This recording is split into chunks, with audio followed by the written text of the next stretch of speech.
Zbardhet dilema, pse gratë jetojnë më shumë se burrat?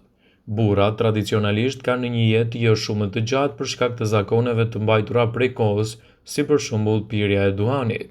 Në vitin 2016, Qendra Kombëtare e Statistikave të Shteteve të Bashkuara lëshoi të dhënat që tregojnë se gratë në SBA mund të jetojnë mesatarisht 81,1 vite, ndërsa burrat 76,1 vite.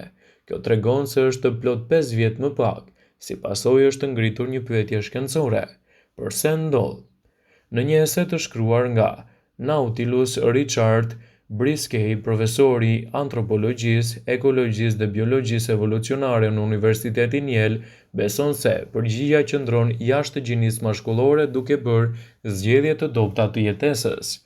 Biologjikisht burrat mund të presin një gjatësi të kufizuar për shkak të hormonit të testosteronit, por edhe për shkak të zgjedhjeve të gabuara të jetesës, të cilat ndikojnë edhe në shkurtimin e jetës së tyre.